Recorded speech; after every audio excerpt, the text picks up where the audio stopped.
امریکی ریاست الاسکا میں 2 آرمی ہیلی کاپٹر آپس میں ٹکرا کر تباہ ہو گئے، جس کے نتیجے میں 3 فوجی ہلاک ہو گئے۔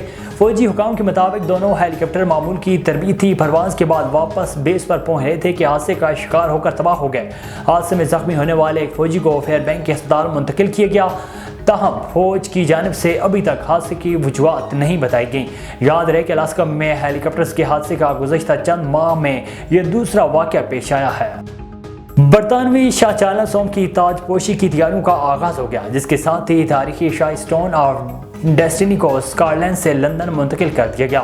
برطانوی بادشاہت کے لیے مقدس سمجھے جانے والے تاریخی پتھر سٹون آف ڈیسٹنی کو سخت سیکورٹی میں اسکاٹ لینڈ کے ایڈن بورگ قلعے سے روانہ کیا گیا۔ تقریب میں اسکاٹ لینڈ کے فرسٹ منسٹر حمزہ یوسف خصوصی طور پر شریک ہوئے۔ سٹون کے نام سے جانا جانے والا یہ پتھر 9ویں صدی سے برطانوی اور اسکاٹش بادشاہوں کی تاج پوشی کے لیے استعمال ہوتا آ رہا ہے۔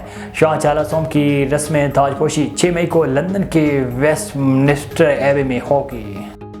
کریمیا کے بندرگاہ شہر سیواستوپول میں ایندھن ذخیرہ کرنے والے ٹینک پر یوکرین کے مشتبہ ڈرون حملے کے بعد خوفناک آگ بھڑک اٹھی۔ روسی حکام نے اس حملے کا الزام یوکرین پر عائد کیا ہے، جبکہ کیف نے اس واقعے پر کوئی رد عمل ظاہر نہیں کیا۔